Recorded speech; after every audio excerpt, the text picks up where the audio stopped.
दूसरी विधि, अनुभव करो कि सर्जन के शुद्ध गुण तुम्हारे स्तनों में प्रवेश करके सूक्ष्म रूप धारण कर रहे हैं। इससे पहले कि इस विधि में प्रवेश करो, कुछ महत्वपूर्ण बातें। शिव पार्वती से, देवी से, अपनी संगिनी से बात कर रहे हैं, इसीलिए यह विधि विशेषतः स्त्रियों के लिए है। कुछ बातें समझने जैसी हैं। पुरुष देह और स्त्री देह एक जैसी है, लेकिन फिर भी उनमें कई भेद हैं और उनका भेद है और उनका भेद एक दूसरे का परिपूरक है। पुरुष देह में जो नकारात्मक है, स्त्री देह में वही सकारात्मक होगा और स्त्री देह में जो सकारात्मक है, वह पुरुष देह में नकारात्मक होगा। यही कारण है कि जब वे दोनों गहन संभोग में मिलते हैं, तो एक इकाई बन जाते हैं। ऋणात्मक धनात्मक से मिलता है, धनात्मक ऋणात्मक से मिलता है और दोनों एक हो जाते हैं, एक विद्युत वर्तुल बन जाते हैं। इसीलिए तो यौन में इतना आकर्षण है। यह आकर्षण इसीलिए है। आधुनिक मनुष्य बहुत स्वच्छंद हो गया है कि अश्लील फिल्में और साहित्य इसका कारण है। इसका कारण बहुत गहरा है, जागतिक है। यह आकर्षण इसलिए है क्योंकि पुरुष और स्त्री दोनों ही अधूरे हैं और जो भी अधूरा है, उसके पार जाना, पूर्ण होना अस्तित्व की स्वाभाविक प्रवृत्ति है। पूर्णता की ओर गति करने की प्रवृत्ति परम नियमों में से एक है। जहाँ भी तुम्हें लगता है कि कुछ कमी है, तुम उसे भरना चाहते हो, पूरा करना चाहते हो। प्रकृति किसी भी तरह के अधूरेपन को पसंद नहीं करती। पुरुष भी अधूरा है, स्त्री भी अधूरी है और वे पूर्णता का केवल एक ही क्षण पा सकते हैं, जब उनका विद्युत वर्तुल एक हो जाए, जब दोनों विलीन हो जाएं। इसीलिए तो सभी भाषाओं में प्रेम और प्रार्थना दोनों बड़े महत्वपूर्ण हैं। प्रेम में तुम किसी व्यक्ति के साथ एक हो जाते हो और प्रार्थना में तुम समष्टि के साथ एक हो जाते हो। जहाँ तक आंतरिक प्रक्रिया का सवाल है, प्रेम और प्रार्थना समान है। पुरुष और स्त्री देह समान है, लेकिन उनके ऋणात्मक और धनात्मक ध्रुव भिन्न है। जब बच्चा माँ के गर्भ में होता है, तो मैं सोचता हूँ कम से कम 6 सप्ताह के लिए वह मध्य स्थिति में रहता है। न तो वह पुरुष होता है, न स्त्री ही। उसका एक और झुकाव जरूर होता है, लेकिन फिर भी शरीर अभी मध्य में ही होता है। फिर 6 सप्ताह बाद शरीर या तो स्त्री का हो जाता है या पुरुष का। यदि शरीर स्त्री का है, तो काम ऊर्जा का ध्रुव स्तनों से निकला होगा। यह उसका धनात्मक ध्रुव होगा, क्योंकि स्त्री की योनि ऋणात्मक ध्रुव है। यदि बच्चा नर है, तो काम केंद्र शिशन उसका धनात्मक ध्रुव होगा और स्तन ऋणात्मक होते हैं। यदि बच्चा नर है, तो काम केंद्र शिशन उसका धनात्मक ध्रुव होगा और स्तन ऋणात्मक होते हैं। स्त्री के शरीर में शिशन का प्रतिरूप क्लाइटोरिस होता है, लेकिन यह निष्क्रिय है। पुरुष के स्तनों की भांति ही स्त्री का क्लाइटोरिस भी निष्क्रिय है। शरीर शास्त्री ये प्रश्न उठाते रहते हैं कि पुरुष के शरीर में स्तन क्यों होते हैं, जबकि उनकी कोई आवश्यकता नहीं दिखाई देती है। क्योंकि पुरुष को बच्चे को दूध तो पिलाना नहीं है, फिर उनकी क्या आवश्यकता है? वे ऋणात्मक ध्रुव हैं, इसीलिए तो पुरुष के मन में स्त्री के स्तनों की ओर इतना आकर्षण है। वे धनात्मक ध्रुव हैं। इतने काव्य, साहित्य, चित्र, मूर्तियां सब कुछ स्त्री के स्तनों से जुड़े हैं। ऐसा लगता है जैसे पुरुष को स्त्री के पूरे शरीर की अपेक्षा उसके स्तनों में अधिक रस है। यह कोई नई बात नहीं है। गुफाओं में मिले प्राचीनतम चित्र भी स्तनों के ही हैं। स्तन उनमें महत्वपूर्ण है। बाकी का सारा शरीर ऐसा मालूम पड़ता है कि जैसे स्तनों के चारों ओर बनाया गया है। स्तन आधारभूत है। यह विधि स्त्रियों के लिए है, क्योंकि स्तन उनके धनात्मक ध्रुव है और जहाँ तक योनि का प्रश्न है, वह करीब करीब संवेदन रहित है। स्तन उसके सबसे संवेदनशील अंग है और स्त्री देह की सारी सृजन क्षमता स्तनों के आसपास है। यही कारण है कि हिंदू कहते हैं कि जब तक स्त्री मां नहीं बन जाती, वह तृप्त नहीं होती। पुरुष के लिए यह बात सत्य नहीं है। कोई नहीं कहेगा कि पुरुष जब तक पिता न बन जाए तृप्त नहीं होगा। पिता होना तो मात्र एक संयोग है। कोई पिता हो भी सकता है, नहीं भी हो सकता। यह कोई बहुत आधारभूत सवाल नहीं है। एक पुरुष बिना पिता बने रह सकता है और उसका कुछ न खोए, लेकिन बिना मां बने स्त्री कुछ खो देती है, क्योंकि उसकी पूरी सृजनात्मकता, उसकी पूरी प्रक्रिया तभी जागती है जब वह मां बन जाती है। जब उसके स्तन उसके अस्तित्व का केंद्र बन जाते हैं, तब वह पूर्ण होती है और वह स्तनों तक नहीं पहुंच सकती यदि उसे पुकारने वाला बच्चा न हो। तो पुरुष स्त्रियों से विवाह करते हैं ताकि उन्हें पत्नियां मिल सके और स्त्रियां पुरुषों से विवाह करती हैं ताकि वे मां बन सकें। इसलिए नहीं कि उन्हें पति मिल सके, उनका पूरा का पूरा मौलिक रुझान ही एक बच्चा पाने में है जो उनके स्त्रीत्व को पुकारे। तो वास्तव में सभी पति भयभीत रहते हैं, क्योंकि जैसे ही बच्चा पैदा होता है, वे स्त्री के आकर्षण की परिधि पर आ जाते हैं, बच्चा केंद्र हो जाता है। इसीलिए पिता हमेशा ईर्ष्या करते हैं, क्योंकि बच्चा बीच में आ जाता है। और स्त्री अब बच्चे के पिता की अपेक्षा बच्चे में अधिक उत्सुक हो जाती है। पुरुष गौण हो जाता है, जीने के लिए उपयोगी परंतु अनावश्यक। अब मूलभूत आवश्यकता पूर्ण हो गई। पश्चिम में बच्चों को सीधे स्तन से दूध न पिलाने का फैशन हो गया है। यह बहुत खतरनाक है, क्योंकि इसका अर्थ हुआ कि स्त्री कभी अपने सृजनात्मकता के केंद्र पर नहीं पहुंच सकेगी। जब एक पुरुष किसी स्त्री से प्रेम करता है, तो वह उसके स्तनों को प्रेम कर सकता है, लेकिन उन्हें माँ नहीं कह सकता। केवल एक छोटा बच्चा ही उन्हें माँ कह सकता है। या फिर प्रेम इतना गहन हो कि पति भी बच्चे की तरह हो जाए, तो यह संभव हो सकता है। जब स्त्री पूरी तरह भूल जाती है कि वह केवल एक संगिनी है, वह अपनी प्रेमी की माँ बन जाती है, तब बच्चे की आवश्यकता नहीं रह जाती। तब वह माँ बन सकती है और स्तनों के निकट उसके अस्तित्व का केंद्र सक्रिय हो सकता है। यह विधि कहती है, अनुभव करो कि सृजन के शुद्ध गुण तुम्हारे स्तनों में प्रवेश करके सूक्ष्म रूप धारण कर रहे हैं। स्त्रैण अस्तित्व की पूरी सृजनात्मकता मातृत्व पर ही आधारित है। इसीलिए तो स्त्रियां अन्य किसी तरह के सृजन में इतनी उत्सुक नहीं होती। पुरुष सर्जक हैं, स्त्रियां सर्जक नहीं है। न उनके चित्र बनाए हैं, न महाकाव्य रचे हैं, न कोई बड़ा ग्रंथ लिखा है, न कोई बड़े धर्म बनाए हैं। वास्तव में उसने कुछ नहीं किया, लेकिन पुरुष सर्जन किए चला जाता है। वह पागल है, वह आविष्कार कर रहा है, सर्जन कर रहा है, भवन निर्माण कर रहा है। तंत्र कहता है ऐसा इसलिए है क्योंकि पुरुष नैसर्गिक रूप से सृजक नहीं है, इसीलिए वह अतृप्त और तनाव में रहता है। वह माँ बनना चाहता है, वह सृजक बनना चाहता है, तो वह काव्य का सृजन करता है। वह कई चीजों का सृजन करता है। एक तरह से वह उसकी माँ हो जाए, लेकिन स्त्री तनाव रहित होती है। यदि वह माँ बन सके, तो तृप्त हो जाती है, फिर किसी और चीज में उत्सुक नहीं रहती। स्त्री कुछ और करने की तभी सोचती है जब वह माँ न बन सके, प्रेम न कर सके, अपनी सृजनात्मकता के शिखर पर न पहुंच सके, तो वास्तव में असृजनात्मक स्त्रियां बन जाती हैं। कवि, चित्रकार, लेकिन वे सदा दूसरे दर्जे की रहेंगी, कभी प्रथम कोटि की नहीं हो सकती। स्त्री के लिए काव्य और चित्रों का सर्जन उतना ही असंभव है जितना पुरुषों के लिए बच्चे का सर्जन करना।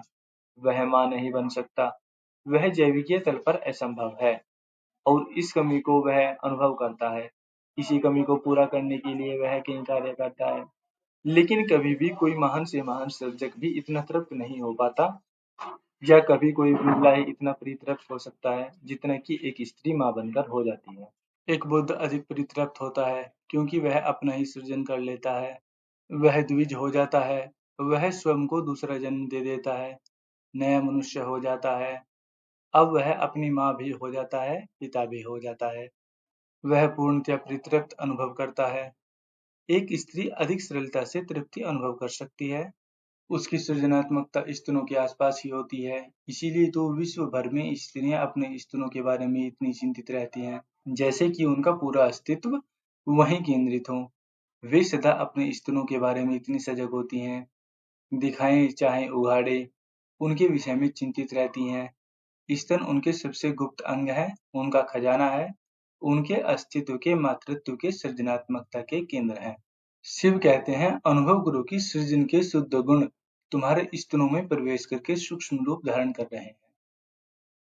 स्तनों पर अवधान को केंद्रित करो, उन्हीं के साथ एक हो जाओ, बाकी सारे शरीर को भूल जाओ, अपनी चेतना को स्तनों पर ले जाओ, और कई घटनाएं तुम्हारे साथ घटेंगी।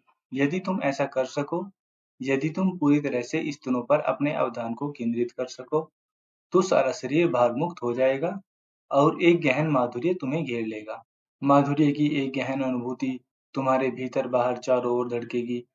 जो भी विधियाँ विकसित की गई हैं, वे करीब-करीब सब पुरुषों द्वारा ही विकसित की गई हैं। तो उनमें ऐसे केंद्रों का उल्लेख होता है जो पुरुषों के लिए सरल होते हैं। जहाँ तक मैं जानता हूँ, केवल शिव ने ही कुछ ऐसी विधियाँ दी हैं जो मौलिक रूप से स्त्रियों के लिए हैं। कोई पुरुष इस विधि को नहीं कर सकता। वास्तव में यदि कोई पुरुष अपने स्तनों पर अवधान केंद्रित करने लगे, तो उलझन में पड़ जाएगा। करके देखो, 5 मिनट में तुम्हारा पसीना बहने लगेगा और तुम तनाव से भर जाओगे, क्योंकि पुरुष के स्तन ऋणात्मक हैं और वे तुम्हें नकारात्मकता ही देंगे। तुम्हें कुछ गड़बड़, कुछ अटपटापन महसूस होगा, जैसे शरीर में कोई गड़बड़ हो गई हो। लेकिन स्त्री के स्तन धनात्मक है। यदि स्त्रियां स्तनों के पास अवधान केंद्रित करें, तो बहुत आनंदित अनुभव करेंगी। एक माधुर्य उनके प्राणों पर छा जाएगा और उनका शरीर गुरुत्वाकर्षण से मुक्त हो जाएगा।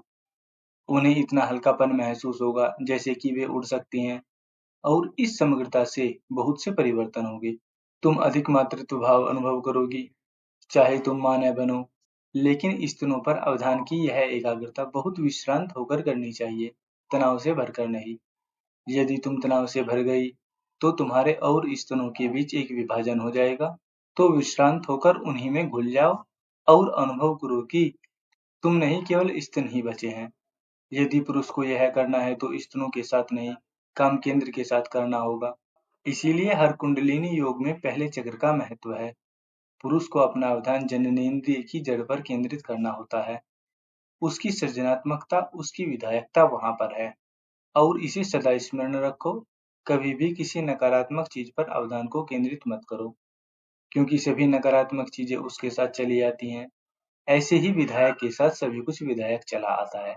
जब स्त्री और पुरुष के दो ध्रुव मिलते हैं, तो पुरुष के ऊपर का भाग ऋणात्मक और नीचे का भाग धनात्मक होता है, जबकि स्त्री के नीचे का भाग ऋणात्मक और ऊपर का भाग धनात्मक होता है।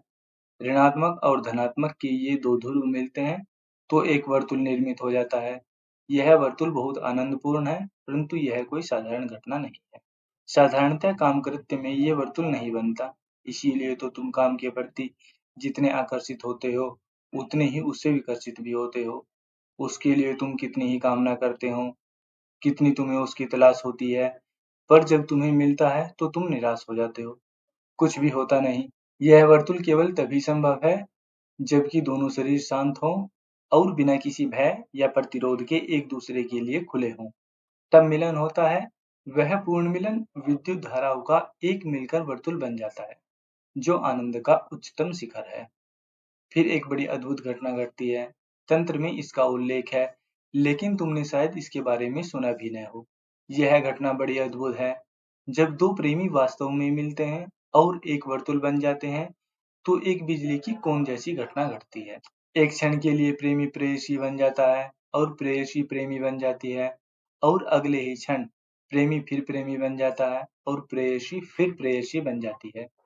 एक क्षण के लिए पुरुष स्त्री हो जाता है और स्त्री पुरुष हो जाती है, क्योंकि ऊर्जा गति कर रही है और एक वर्तुल बन गया है। तो ऐसा होगा कि कुछ मिनट के लिए पुरुष सक्रिय होगा, फिर वह विश्राम करेगा और स्त्री सक्रिय हो जाएगी। इसका अर्थ है कि अब पुरुष ऊर्जा स्त्री के शरीर में चली गई। जब स्त्री सक्रिय होगी, तो पुरुष निष्क्रिय रहेगा और ऐसा चलता रहेगा। साधारणतः तुम स्त्री हो और पुरुष हो। गहन प्रेम में, गहन संभोग में कुछ क्षण के लिए पुरुष स्त्री हो जाएगा और स्त्री पुरुष हो जाएगी, और यह अनुभव होगा। निश्चित ही अनुभव होगा कि निष्क्रियता बदल रही है। जीवन में एक लय है, हर चीज में एक लय है। जब तुम श्वास लेते हो, तो श्वास भीतर जाती है, फिर क्षणों के लिए रुक जाती है, उसमें कोई गति नहीं होती, फिर चलती है, बाहर आती है और फिर रुक जाती है। एक अंतराल पैदा होता है, गति, रुकाव, गति। जब तुम्हारा हृदय धड़कता है, तो एक धड़कन होती है, फिर अंतराल है, फिर धड़कता है, फिर अंतराल है। धड़कन का अर्थ है सक्रियता, अंतराल का अर्थ है निष्क्रियता। धड़कन का अर्थ है पुरुष, अंतराल का अर्थ है स्त्री। जीवन एक लय है। जब पुरुष और स्त्री मिलते हैं, तो एक वर्तुल बन जाता है। दोनों के लिए ही अंतराल होंगे। तुम एक स्त्री हो, तो अचानक एक अंतराल होगा और तुम स्त्री नहीं रहोगी, पुरुष बन जाओगी। तुम स्त्री से पुरुष, पुरुष से स्त्री बनती रहोगी। जब यह अंतराल तुम्हें महसूस होगा, तो तुम्हें पता चलेगा कि तुम एक वर्तुल बन गए हो। शिव के प्रतीक शिवलिंग में इसी वर्तुल को दिखाया गया है। वह वर्तुल देवी की योनि और शिव के लिंग के साथ दिखाया गया है। यह एक वर्तुल है। यह दो उच्च तल पर ऊर्जा के मिलन की शिखर घटना है। यह विधि अच्छी रहेगी। अनुभव करो कि सृजन के शुद्ध गुण तुम्हारे स्तनों में प्रवेश करके सूक्ष्म रूप धारण कर रहे हैं। विश्राम हो जाओ, स्तनों में प्रवेश करो और अपने स्तनों को ही अपना पूरा अस्तित्व हो जाने दो। पूरे शरीर को स्तनों को होने के लिए मात्र एक परिस्थिति बन जाने दो। तुम्हारा पूरा शरीर गौण हो जाए, स्तन महत्वपूर्ण हो जाए और तुम उनमें ही विश्राम करो, प्रवेश करो। तब तुम्हारी सृजनात्मकता जागेगी। स्तरण सृजनात्मकता तभी जगती है जब स्तन सक्रिय हो जाते हैं। स्तनों में डूब जाओ और तुम्हें अनुभव होगा कि तुम्हारी सृजनात्मकता जाग रही है। सृजनात्मकता के जागने का अर्थ है तुम्हें बहुत कुछ दिखने लगेगा। बुद्ध और महावीर ने अपने पूर्व जन्मों में कहा था कि जब वे पैदा होंगे तो उनकी माताओं के लिए कुछ विशेष दृश्य, कुछ विशेष स्वप्न दिखाई पड़ेंगे। उन कुछ विशेष स्वप्नों के कारण ही बताया जा सकता था कि बुद्ध पैदा होने वाले हैं। 16 स्वप्न एक दूसरे का अनुकरण करते हुए आएंगे। इस पर मैं प्रयोग करता रहा हूँ। यदि कोई स्त्री वास्तव में ही अपने स्तनों में विलीन हो जाती है, तो एक विशेष कर्म में कुछ विशेष दृश्य दिखाई देंगे। कुछ चीजें उन्हें दिखाई पड़ने लगेंगी। अलग-अलग स्त्रियों के लिए अलग-अलग चीजें होंगी, लेकिन कुछ मैं तुम्हें बताता हूँ।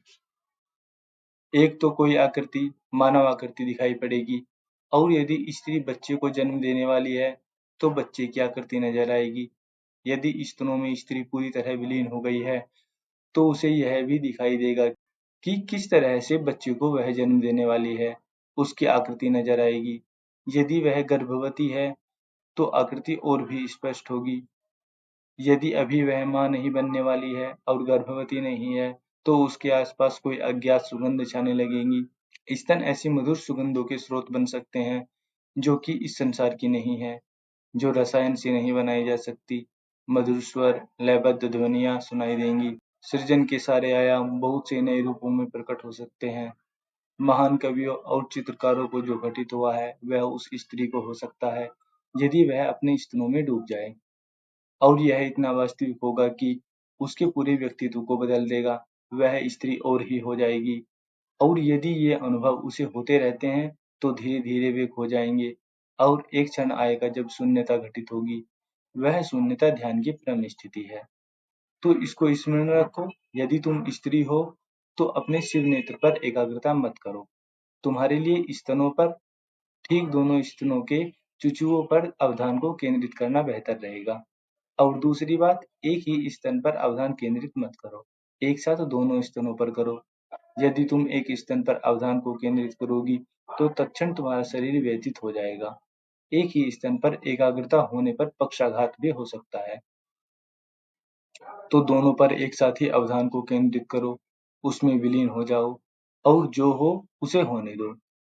बस साक्षी बनी रहो और किसी भी लय से मत जुड़ो, क्योंकि हर लय बड़ी सुंदर है, स्वर्ग तुल्य मालूम होगी, उनसे मत जुड़ो। उनको देखती रहो और साक्षी बनो। एक क्षण आएगा जब वह समाप्त होने लगेगी और एक शून्यता घटित होती है, कुछ नहीं बचता, बस खुला आकाश रह जाता है और स्तन खो जाते हैं। तब तुम बोधि वृक्ष के नीचे हो।